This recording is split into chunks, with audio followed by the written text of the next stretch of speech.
जय श्रीराम। सगळे हात वर करा दोन्ही।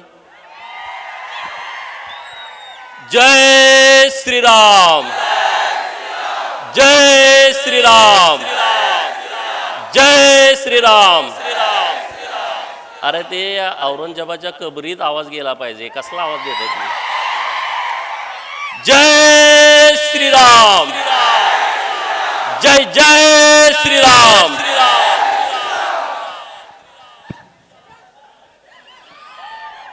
हिंदवी स्वराज्याचे संस्थापक श्री छत्रपती शिवाजी महाराज, धर्मवीर संभाजी महाराज, पुण्यश्लोक अहिल्यादेवी, महात्मा बसवेश्वर यांना विनम्र अभिवादन करून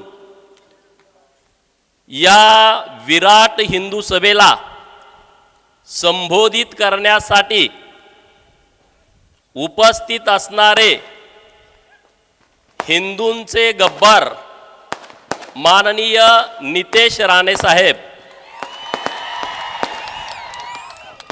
कर्नाटकहून आपल्याला मार्गदर्शन करण्यासाठी आलेले हिंदूचे शेर माननीय यत्नाळकर पाटील साहेब, अक्कलकोट विधानसभा मतदारसंघाचे युवा नेते आमचे मित्र आमदार माननीय सचिन कल्याण सिटी दादा,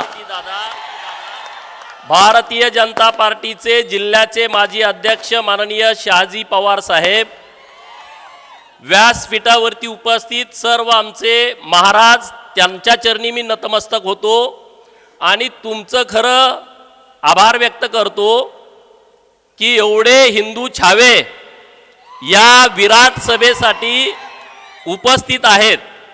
पत्रकार मित्र आहेत, अनेक लोक ऐकत असतील। विधानसभेची निवडणूक होऊन 5 महिने झाले, लोकसभेची निवडणूक होऊन 11 महिने झाले। राज्यामध्ये भाजपा, केंद्रामध्ये भाजपा सरकार आलंय, तरी सुद्धा आज आम्ही हिंदू जागर सभेला उपस्थित आहे, कारण आमच्यासाठी हिंदुत्व हा राजकारणाचा मताचा विषय नाही। आमच्यासाठी हिंदुत्व हा अस्मितेचा, स्वाभिमानाचा, अभिमानाचा विषय आहे। जे जे हिंदुत्वावरती हात उठतील ते हात कापून टाकण्यासाठी आम्ही सगळे इथं आलोय, बरोबर की नाही? औरंगजेबाचा पुळका बऱ्याच लोकांना आहे। अरे मतासाठी दाढ्या कुरवाळणाऱ्यानो, मतासाठी ढुंगण चाटणाऱ्यानो, तुम्हाला औरंगजेबाची कबर पाहिजे? बघा, तुम्ही स्टेटमेंट बघितले असतील गेल्या महिन्याभरात, हा औरंगजेबाची कबर असली तर चालते। अरे का तुमचा बाप आहे, तो आजा आहे, पंजा आहे, कोण आहे? कोण आहे तो तुमचा? अरे छत्रपती शिवाजी महाराजांनी हे हिंदवी स्वराज्य स्थापन करताना रात्रीचा दिवस केला, रक्ताचं पाणी केलं, हजारो मावळे त्यांच्या सोबत जमा झाले, अनेक मावळे प्राणाला मुकले आणि आज ते हिंदवी स्वराज्याचं स्वप्न पुढे घेऊन जाण्याची जबाबदारी मावळे म्हणून आपल्या सर्वांची आहे। मग जो जो अफजल खान, जो जो औरंगजेब आडवा येईल त्याला तुडवून आपल्याला पुढे जावं लागणार आहे। आणि म्हणून तुम्हा सर्वांना माझी विनंती आहे की हिंदुत्वाच्या विषयामध्ये आपण सर्वांनी जागरूक राहण्याची गरज आहे। या सगळ्या विषयाचा विचार केला तर हिंदुत्वावरती आक्रमण करणाऱ्यांची संख्या खूप आहे। तुम्ही प्राचीन मंदिर बघा, गावामधली जी जुनी मंदिर आहेत त्या मंदिरामध्ये आपण गेलो, एका कोपऱ्यामध्ये उभा राहून जर आपण त्या मूर्तीकडे बघितलं तर कुठंतरी कान तोडलाय, कुठंतरी नाका तोडलंय, कुठंतरी काहीतरी त्या मूर्तीला इजा झालेली आहे। कुणी केली? कुणी हे आक्रमण केला? हे औरंग्यानं आणि त्यांच्या पिलावडीनं आक्रमण केलेलं आहे आणि म्हणून आपल्या सर्वांची आज ही जबाबदारी वाढतीये। औरंगजेब जरी कबरीत असला तर त्याची पिलावळ आज इथं अनेक आहेत, त्या लोकांना गाडण्याची वेळ आलेली आहे। अरे हिंदुस्थानामध्ये राहता आणि पाकिस्तान जिंदाबाद म्हणून नारे देता। तुम्ही हिंदुस्थानमध्ये राहता, पाकिस्तान जिंकल्याच्या नंतर फटाकड्या उडवता। हिंदुस्थानामध्ये राहता, भारत जिंकल्यानंतर यांना वाईट वाटतं, मग तिथं काहीतरी खुसपाट काढता। त्यांच्या ढोंगण्यावरती लाता घालायची आता वेळ आलेली आहे। कस काय हे चालेल? दुसऱ्या देशात चालेल का हे? पाकिस्तानात हे चालेल का? अफगाणिस्तानात हे चालेल का? इराण इराकमध्ये चालेल का? मग भारतात कसं काय? नाही, भारत म्हणे सर्व धर्म समभाव आहे। अरे अपूची गोळी आहे ही। सर्व धर्म समभाव आहे ना, ही अपूची गोळी आहे। ही पहिली बाजूला काढून टाका, हे फेकून द्या। हम दो हमारे दो सगळ्यात मोठी अडचण झाली आहे। हम दो हमारे दो सरकारनं नियम काढला, आपल्याला वाटलं ते धर्मग्रंथातलं हे धर्मवाक्य आहे, इतकं तंतोतंत हिंदूंनी पाळलं। हम दो हमारे दो, हम दो हमारा एक। मी तर त्याच्यावर बोलू शकत नाही, हम दो पण नाही, हमारा एक पण नाही, त्यामुळे माझी पण चूक आहे ही। त्यामुळे तुम्हाला माझी विनंती आहे, आपला हिंदू काय करतोय? एक पोरग जन्माला घाला आणि त्याला सरकारी नोकरी लावायचा प्रयत्न करतोय। राणे साहेब बरोबर ना? प्रत्येक आई वडिलाला वाटतंय माझं पोरग सरकारी नोकरीदार झालं पाहिजे, साहेब झालं पाहिजे। हिंदूला वाटतंय एक पोरग साहेब झालं पाहिजे, तिकडं मुसलमानांना वाटतंय हम दो हमारे दहा आम्हाला सरकारच झालं पाहिजे। विचार करा, हा विषय अत्यंत गंभीर आहे आणि सिरियस आहे। आम्ही म्हणतोय नोकरी लागली पाहिजे, ते म्हणताय वाढवा, सरकार आपलं बसलं पाहिजे। मग आता विचार करा तुम्ही, काय अल्प असतील माघार घेतात, बरोबरीनं आले तुमच्यावरती करार तह करतात, गोडी गुलाबीनं राहतात, तुमच्यापेक्षा संख्या वाढली ते सत्ताधारी बनतात। ही गोष्ट कायम तुमच्या लक्षामध्ये असू द्या। जोपर्यंत ते तुमच्यापेक्षा, ते काँग्रेसला पण मानत नाहीत, काँग्रेसला पण माहित आहे काँग्रेस हे काय आहे, हे नुसत्या दाड्या कुरवाळत बसलेला आहे मतासाठी, पण त्यांना माहित नाही त्यांनी मालेगावच्या निकालाचा विचार करायला पाहिजे। मालेगावमध्ये लोकसभेला फक्त 5,000 मतं भाजपाच्या उमेदवाराला पडली, 1,95,000चं लीड आहे आणि विधानसभा आली त्यांनी काँग्रेसला पण सोडून दिलं, त्यांचा माणूस निवडून आणला। हे सगळ्यांनी लक्षात घ्यायला पाहिजेत। काँग्रेसमधल्या लोकांना तर हे इंग्रजापेक्षा डेंजर लोक आहेत। इंग्रजांनी जे पाप केलंय त्याच्यापेक्षा ही वाईट लोक आहेत आणि त्यामुळं त्या लोकांनी अत्यंत सिरियस घेण्याची आवश्यकता आहे। पाकिस्तानमध्ये जेवढे अतिरेकी नाहीत तेवढे गद्दार भारतामध्ये आहेत। पाकिस्तानमध्ये जेवढे अतिरेकी नाहीत तेवढे गद्दार भारतात आहेत। मोदी साहेब आल्यानंतर अनेक अतिरेकी मारली, ह्यांच्या पोटात पोटसूळ उठतोय, महाराष्ट्रात बी आहेत। मी त्या बाजूला जात नाही, मग लगेच वाद होतोय म्हणते, बरोबर ना? 88 वर्ष औरंगजेब जगला होता, मी कुणाशी काही म्हणत नाही, पण 88 वर्ष औरंगजेब जगला होता, त्याची वृत्ती किती वाईट होती तुम्ही बघा। लव जिहादचा विषय अत्यंत गंभीर आणि सिरियस आहे। रोज 2-4 घटना प्रत्येक तालुक्यात जिल्ह्यामध्ये घडतायत। काय आहे हे लव जिहाद? लव म्हणजे प्रेम, फसवं प्रेम, आणि जिहाद म्हणजे इस्लामीकरण करण्याच्या दृष्टिकोनातून गैर मुसलमान लोकांना प्रेमाचं नाटक करून जाळ्यात पडायचं आणि एकदा त्या पोरीला जाळ्यामध्ये पाडलं, 2-4 पोरं झाली का मग छळ सुरू करायचा, तिच्यावर अन्याय करायचा, अत्याचार करायचा। तिकडं पण येऊ शकत नाही, तिकडं पण धड जगू शकत नाही। हे जे लव जिहादचा सगळा विषय आहे हा अत्यंत काळजीपूर्वक आपल्याला हँडल करावा लागेल। प्रत्येक हिंदू मुलीच्या आई वडिलांना माझी हात जोडून विनंती आहे, मुलीचे मित्र कोण आहेत, क्लासमेट कोण आहेत, फेसबुकला मित्र कोण आहेत, व्हॉट्सअपला ग्रुपमध्ये कोण आहे, ते फिरायला गेल्यानंतर बाहेर गेल्यानंतर तिच्या संपर्कात कोण आहे याची चौकशी करा। हे जाळ आहे, एका हिंदू मुलीला टार्गेट करण्यासाठी 10 मुलं प्रयत्न करतायत। 10 मुलं म्हणजे मी स्वतः अनुभवलाय, नितेश राणे साहेबांनी माझ्यापेक्षा जास्त अनुभवलाय, यत्नाळकर पाटील साहेबांचा अनुभव वेगळा आहे। मी ज्या गोष्टी डोळ्यानं बघितल्या की एका मुलीला 10 जणांनी टार्गेट करायचं आणि कुणीतरी त्याला जाळ्यात पाठवायचं, जाळ्यात पडायचं. ह्यांचं रेड कार्ड ठरलंय. शीख मुलगी पटवली तर तिला काय जाळ्यात ओढल्यानंतर, ब्राह्मण समाजाच्या मुलीसाठी रेट काय आहे, मराठा समाजाच्या मुलीसाठी, ओबीसींच्या साठी, बहुजनांच्या साठी, मागासवर्गीयांचं हे रेड कार्ड ठरलंय त्यांचं. 7 लाख 5 लाख 3 लाख ते देत आहेत. अरे त्याला कपडे नसेल, त्याला बूट पण देत आहेत, जीन्स पण देत आहेत, गाडी पण उसनी देत आहेत. आणि पोरींना मला विनंती करायची आहे, अक्कल नसल्यासारखं वागू नका, तुमच्या पाया पडतो. इतकं वाईट हाल करतेत. एवढं फ्रीजमध्ये तुम्ही घातलेले तुकडे तुकडे बघताय तरी तुम्ही मित्र करताय. तुमच्या ज्या मैत्रिणी आहेत त्या सुद्धा, ते केरळा स्टोरी आहे ना, तसा हा प्रकार आहे. हे केरळा स्टोरी काय अशी कुणीतरी तयार केलेली स्टोरी नाही आहे. म्हणून हे सगळं काळजीपूर्वक बघा. सोलापूर शहरातली ताजी घटना आहे. एका कर्मचाऱ्यानं 8 हिंदू मुलींना टार्गेट केलाय, त्यांच्यावरती अत्याचार केलाय. सोलापुरातली घटना आहे. मी लांबचं तुम्हाला सांगत नाही. गावागावामध्ये ही प्रकरणं सुरू आहेत. आणि म्हणून लव्ह जिहादच्या बाबतीमध्ये कडक कायदा यावा अशी नितेश राणे साहेबांनी आणि आम्ही मागणी केलेली आहे सभागृहामध्ये. तो कायदा आलाच पाहिजे. धर्मांतरणाचा कायदा आला पाहिजे. काय रे बाबानो, तुम्ही सर्टिफिकेट घेताय, हे कोणतरी येऊन फसवताय. तुम्हाला मी मदत करतो, दवाखान्याची मदत करतो, शाळेची मदत करतो.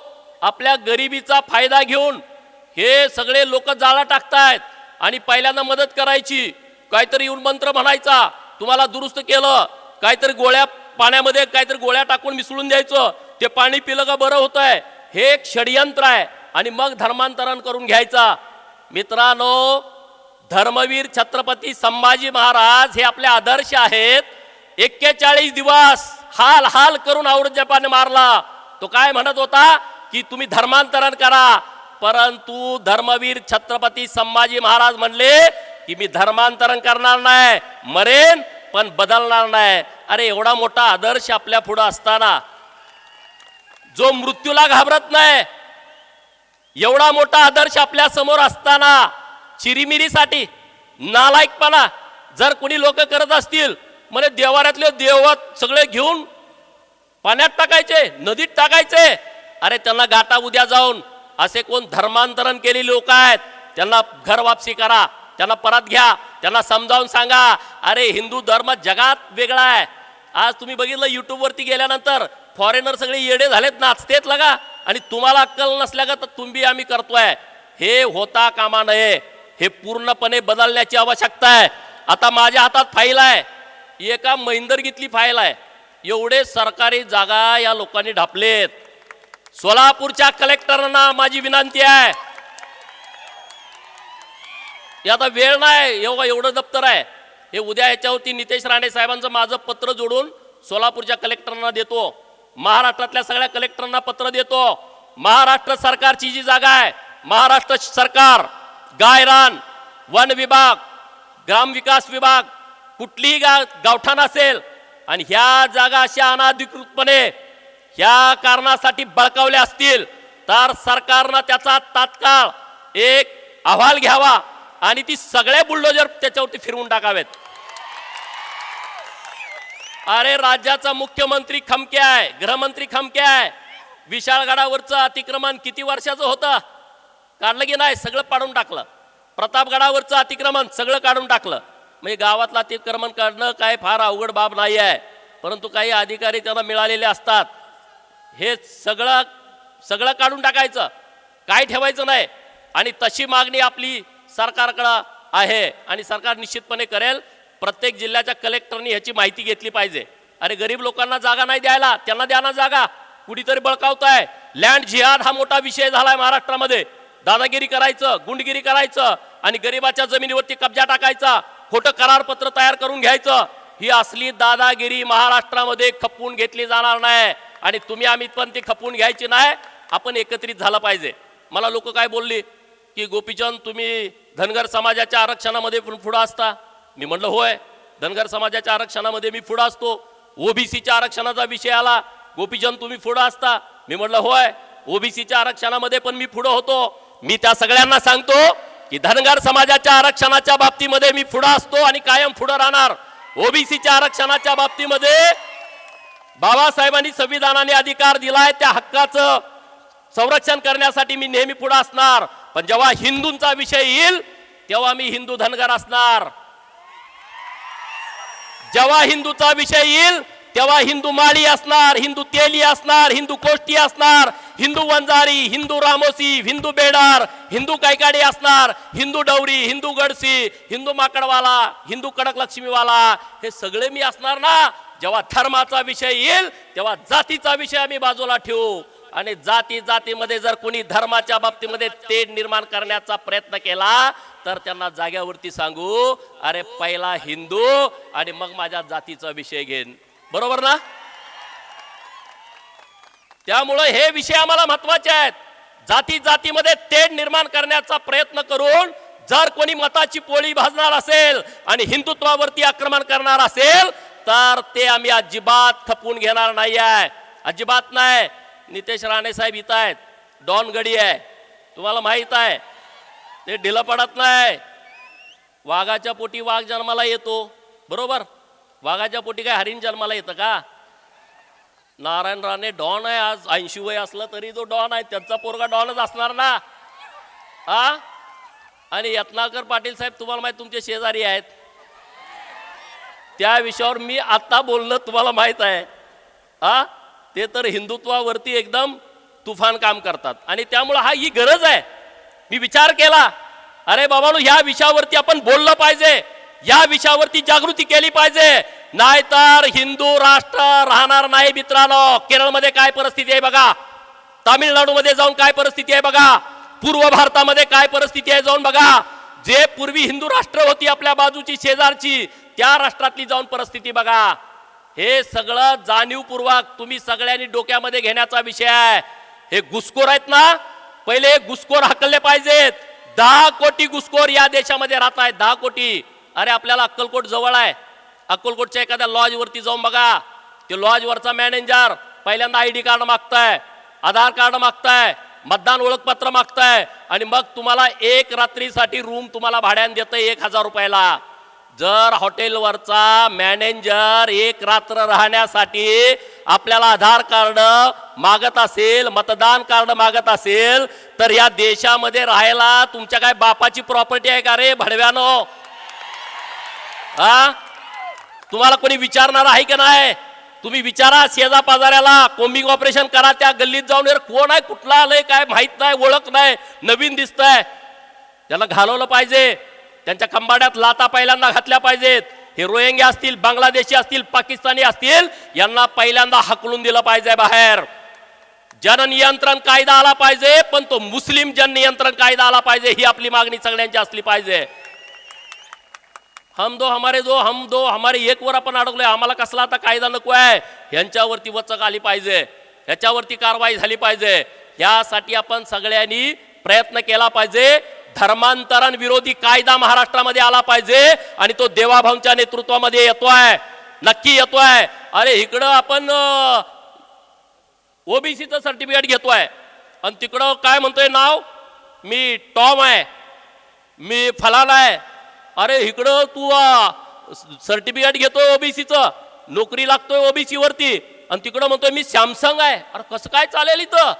तू सॅमसंग आहे तर तुझं सर्टिफिकेट रद्द केलं पाहिजे, तुला कुठला आरक्षणाचा लाभ दिला नाही पाहिजे. अरे नाव आपण काय ठेवतोय, क्रिश, काय नाव, क्रिश, नंतर कयान, मयान, हिंदूंची नाव क्रिश, कयान, मयान. अरे शिवाजी महाराज त्यांचा वारसा आहे, शिवाजी, संभाजी, यशवंतराव, अहिल्यादेवी, नावं ठेवा नाही. हे कुठनं नावं काढलेत तुम्ही? त्या ज्या घरातल्या आहेत त्यांना सांगा, एवढं पण लय पुढारल्यापणा करू नका तुम्ही. इतकं फार तुम्ही टॅलेंट आहात, तुमच्यामध्ये सुधारणा झाली आम्ही मान्य करतो, पण एवढं परत फार नावं सुद्धा तुम्ही बदलू नका. पुढच्या पिढीला तुम्ही काय देणार आहे? काही तुम्ही देऊ शकत नाही. आणि म्हणून या सगळ्या विषयामध्ये आपल्याला पुढं जायचं आहे, ताकदीनं पुढं जायचं आहे. हिंदुत्वाच्या बाबतीमध्ये कुठंही काय घडलं तर माननीय नितेश राणे साहेब तुमच्या पाठीशी आहेत, आणि जर कुठं लागलं त्यातनं तुमचं काम अडणारच नाही. पण जर कुठं ते गडबडीत आहेत, कॅबिनेटमध्ये बसलेत, कुठं मिटिंगला आहेत, कुठं सभा चालू आहे, मग मला सांगा, मी मोकळा गडी आहे, मला दुसरं काही काम नाही आहे. 24 तास मी फ्री आहे, दुसरा धंदा नाही, कारखाना नाही, सुदगिरणी नाही, बँक नाही, लग्न नाही, काय भानगड नाही, पूर्ण वेळ मी मोकळा गडी आहे. मला तुम्ही सांगा, मी तुमच्या बाजूनं ठामपणे उभा आहे. आता महाराजांनी सांगितलं की गोमातेला दर्जा दिला आपल्या सरकारनं. इतकं मोठं क्रांतिकारी काम झालं आहे. आता गोशाळांना अनुदान देत आहे सरकार आपलं, रोज अनुदान देत आहे. या सगळ्या गोवंशाच्या खिलार जाती आपल्या जगल्या पाहिजेत, त्यांचं संवर्धन झालं पाहिजे. इतके क्रांतिकारी निर्णय हे सरकारच्या माध्यमातून होत आहेत. त्यामुळं चिंता करण्याचं कारण नाही, काळजी करण्याचं कारण नाही. आम्ही तुमच्या सोबत आहोत, पण तुम्ही जागा राहण्याची आवश्यकता आहे. तुम्ही जर जागा नाही राहिला ना, तुम्हाला कोणी वाचवू शकत नाही. पुढच्या पिढ्या आपल्याला माफ करणार नाहीत. आणि म्हणून माझी तुम्हाला विनंती आहे, हा राजकारणाचा मुद्दा नाही. विरोधकांना वाटतं की हिंदुत्व हा भारतीय जनता पार्टीसाठी राजकारणाचा मुद्दा आहे. आम्हाला तो राजकारणाचा मुद्दा नाही आहे. अरे तो आमच्या अस्मितेचा मुद्दा आहे, आमच्या जीवनमरणाचा मुद्दा आहे. हिंदुत्व, देश, राष्ट्र हे आमच्यासाठी प्राथमिकता आहे. बाकीचे विषय आम्हाला दुय्यम आहेत. त्यामुळे हिंदुत्वाच्या बाबतीमध्ये आम्ही कायम सजग राहू, कायम सतर्क राहू. अरे औरंगजेब हा बादशाह नव्हता, औरंगजेब हा बादशाह नव्हता, तो कसाई होता. औरंगजेब हा अतिरेक्यांचा जन्मदाता होता. आज अतिरेक्यांचा तो आदर्श आहे. आणि या सगळ्या विषयामध्ये आपल्याला एकत्रितपणे पुढे जायचं आहे. एवढंच या निमित्तानं बोलतो. जय हिंद, जय महाराष्ट्र.